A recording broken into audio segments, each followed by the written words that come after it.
வணக்கம். நம்ம திராவிட மாடல் ஆட்சி பொறுப்பேற்ற பிறகு ஒவ்வொரு திட்டத்தையும் பார்த்து பார்த்து செயல்படுத்திக்கிட்டு இருக்கிறோம். அந்த வரிசையில் என்னுடைய மனசுக்கு பிடிச்ச திட்டமாக உருவாகி இருக்கிறது தான் தாயுமானவர் திட்டம். கூட்டுறவுத்துறை சார்பில் வயது முதிர்ந்தோர் மற்றும் மாற்றுத்திறனாளிகளின் வீடுகளுக்கு சென்று ரேஷன் பொருட்களை வழங்குகிற தாயுமானவர் திட்டத்தை தொடங்கி வைக்கிறதுல மகிழ்ச்சி அடைகிறேன்.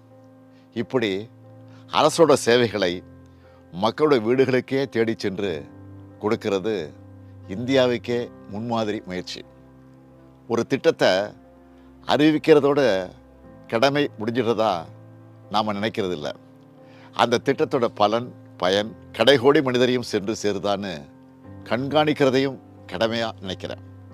அப்படி வயது முதிர்ந்தோரும் மாற்றுத்திறனாளிகளும் ரேஷன் கடைகளுக்கு போய் பொருட்களை வாங்குறதுல ஏற்படுகிற சிரமத்தை உணர்ந்து இந்த திட்டத்தை உருவாக்கி இருக்கிறோம். இந்த திட்டத்தை 34,809 நியாய விலைக் கடைகளில் செயல்படுத்த போகிறோம். 70 வயதுக்கு மேற்பட்ட 20,42,657 மூத்த குடிமக்கள், 1,27,797 மாற்றுத்திறனாளிகள்னு 21,70,454 பேர் இந்த திட்டத்தால் பயனடைய போகிறாங்க.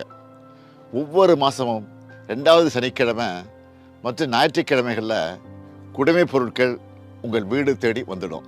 இதுக்காக கூட்டுறவுத்துறைக்கு ஆக போகிற 30,14,00,000 ரூபாயை கூடுதல் செலவாக கருதாமல் மக்களுக்கு செய்கிற உயிர்காக்கும் கடமையாக நாங்கள் நினைக்கிறோம். இது கூட்டுறவுத்துறையோட மிகப்பெரிய சேவை. அந்த துறை அதிகாரிகள், அலுவலர்கள், கடை விற்பனையாளர்கள் செய்ய போகிற மிகப்பெரிய கடமை. தமிழ்நாடு முழுக்க 37,328 நியாய விலைக் கடைகள் இருக்குது. இதில் கடந்த 4 ஆண்டுகளை மட்டும் 2,394 புதிய நியாய விலைக் கடைகளை திறந்திருக்கிறோம். தலைவர் கலைஞர் வழியில் இந்த நியாய விலைக் கடைகளை நாம் முறையாக சிறப்பாக நடத்துறதுனால தான் தமிழ்நாடு இன்னைக்கு பட்டினிச்சாவி இல்லாத மாநிலமாக இருக்குது. இந்த ரேஷன் கடைகளோட பயன்பாட்டை இன்னும் எளிமையாக்க முயற்சிகள் எடுத்திருக்கிறோம்.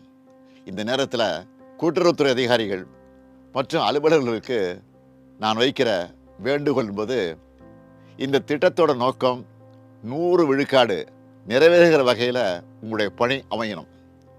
உங்களை எதிர்பார்த்து காத்திருக்கிற முதியவர்களும் மாற்றுத்திறனாளிகளுக்கும் மனம் குளிர்கிற வகையில் நீங்கள் கனிவாக நடந்துக்கணும். நீங்கள் வாங்குகிற நல்ல பெயர்தான் ஆட்சிக்கு கிடைக்கிற பாராட்டு. நன்றி, வணக்கம்.